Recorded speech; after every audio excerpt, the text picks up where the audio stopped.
execute a suprascapular strike, do you do it with a closed hand, or are you supposed to do it with an elbow, or how does that? Can you explain to us how to properly perform that?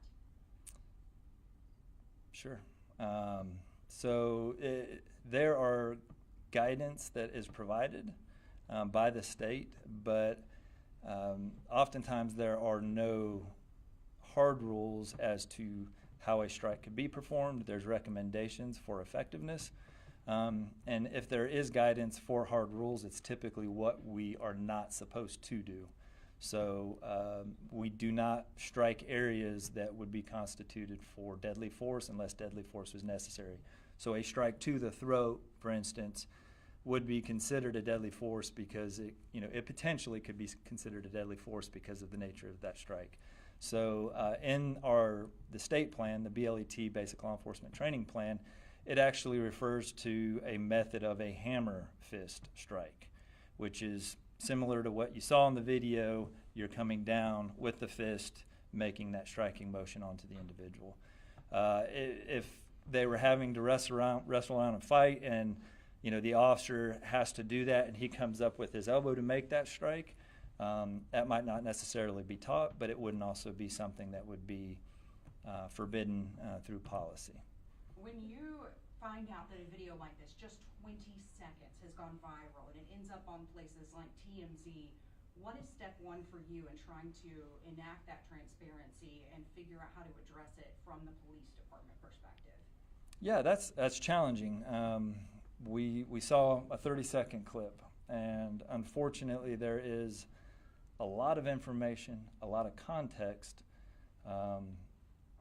that comes with trying to explain that clip, because yesterday I was sitting in Winston-Salem. I was actually helping out in their assistant chief promotional process, and I'm sitting there on the panel, and my phone dings, and I see a copy of a video, and I saw the first video, and I read the line on it, and handcuffed man beaten by Greensboro Police Department, and my first response back to the assistant chiefs here working, okay, well, what's going on? Was he handcuffed? Let's start figuring out what we need to do to look into this incident. And so, I look at it 24, 26, 28 hours later. That's an eternity when we're talking about media, especially social media. But we can't be irresponsible in our response to the community when we talk about this information. We have to do our due diligence. That means we have to watch the BWC. We have to see the reports that were made. We have to see that the investigation has started. What point are they at that investigation? And then we have to come up with a plan. What is appropriate information to release to the public? And so it's a process. We've been talking about it all day yesterday. Really had not decided until this morning that we felt we needed to get out and be talking about this with the community. Obviously why we invited you here, but it's important. It's tough because we're trying to balance our ability to be transparent, but doing it correctly with the right information, because I know if I misspeak and say the wrong thing in here, that creates added chaos and misinformation to the public. Got time for one more question? Chief, obviously you see the video, and from the outside perspective, people see it and it's blurry and it looks bad. Mm-hmm. That's why we're seeing these comments and messages on Facebook. But, you say these strikes are a technique to gain compliance. Did you feel that this was necessary with the suspect on the ground surrounded by 3 other officers? So that's what we have to determine, and that's what the investigation will determine.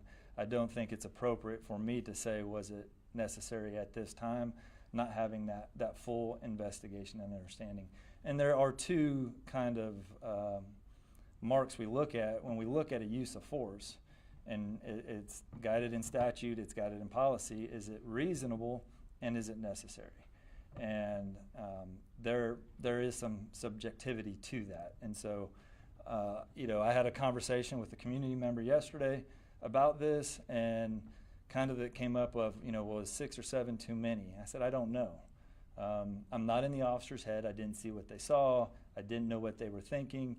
But there is a point where it becomes or could become unreasonable. If an officer sits there and you're at 20, 25, 30, I think that becomes a little easier to say that that could be unreasonable. That wasn't necessary. Our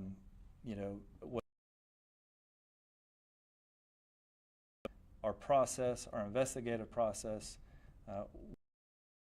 provide us all of the information that we can gather, that we need to know, to hopefully be able to make that decision. I know my PIO is not going to be happy with me, but we will take a few. We need to make sure we're having this conversation. So when you say the press release said that Mr. Williams assaulted the officer when he freed one of his hands from the handcuffs, can you specify what you would classify as assault the officer? Are you wanting a detail on what the assault actually was? Mm-hmm, yeah. That's still being worked out through the investigation. Okay. Yeah. Found on Mr. Williams' lap. Is that? That is what the officer was requesting him to exit the vehicle because he believed he saw marijuana on his lap. Was that in fact collected at the scene and submitted to evidence?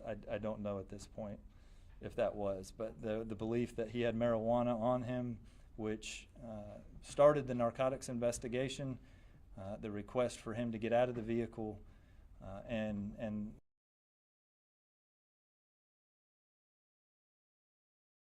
So you don't know, I mean, it's not clear, or if it's not confirmed yet, if he had marijuana on him or not?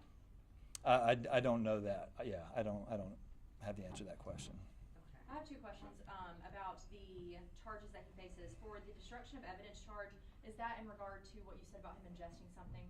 I would assume so, yes. Okay. And then communicating threats, are you able to tell us what exactly he said to the officers, if it were to the officers, about what threats he said and what he said that he might do to the officers? I don't have the language, but I believe the threat was actually made to a paramedic, not the officers. Okay. Was Mr. Williams handcuffed when the suprascapular strike occurred? Great question. I think there needs some clarification on that. So initially, Mr. Williams was handcuffed, had both handcuffs secured on him, and a struggle starts to ensue, and he's able to free one of his hands from the handcuffs.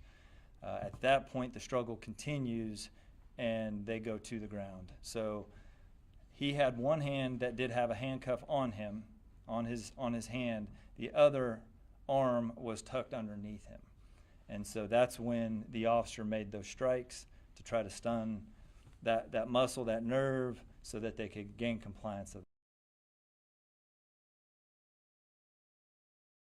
He was punched in the head and he was held down by his neck, but you have watched that video and you are definitively saying that's not what happened. Correct. Say a lot of stuff is still under investigation, but the suprascapular hit, the fact that you were able to identify that's where he was hit, is the reason that these officers are not on administrative leave. Yeah. So yes and no. So the reason they're not on administrative leave is that our initial review of BWC and information that we have from the reports, again, it's an ongoing investigation, does not show that there was require us to take that action and put them on admin leave.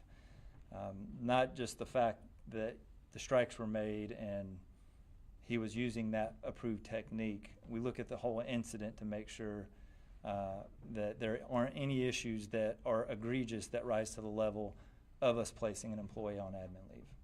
So if admin it was duty. found in the video that this was in fact deadly force, you said that it was not at this point, but if it was found when you saw it, you're like, oh, that's administrative leave? They could. Yeah. Yeah. I mean, every instance we deal with is very fact specific. So it would depend on, if it was deadly force that was used, was it justified?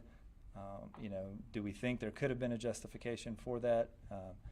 Yeah, just very, very fact specific. The three officers seen in the video, how long have they worked for the department? I don't know that offhand. We've had a couple of videos lately. We had the incident with the the young people who were in the car, and then that went viral. We had another one where a GPD officer ran a red light. They seem to be circulating lately. What would you tell the people of Greensboro to do with that video? Social media. You know, obviously, I'm familiar with the red light video and the other. When we see it, our duty is that we have to that we need to correct on our end. So, you know, I think in some of these cases that it's individuals that are trying to gain some social media notoriety and posting these videos and, you know, getting out there in front of the public. I would ask that anytime you see any officer that is engaged that you don't think was right, that you thought was incorrect behavior, practice, something like that, that please contact us. We have Professional Standards Division, which is 6-7 sergeants that are assigned to investigate that. We want to make sure our officers are out here doing the right thing. We do make mistakes, things happen, and when we do make mistakes, we need to be accountable and correct that behavior. I'll be sending also media a release of some of the information that he shared later this afternoon. The last question. Just to clarify, Williams went to the hospital for chest pain? So when he was in custody in the vehicle, officers approached him. He said his chest hurt. The officers asked if he wanted EMS. He said yes. They contacted EMS. As the officers did further investigation, they led them to believe that he ingested an illegal narcotic. And for us, our practice is when that happens, they're going to the hospital no matter what, even if they want to go or not. So the chest pain spurred the EMS response. Once we determined that there was the ingestion of the illegal narcotic, he was going to the hospital one way or the other. All right. Thank you.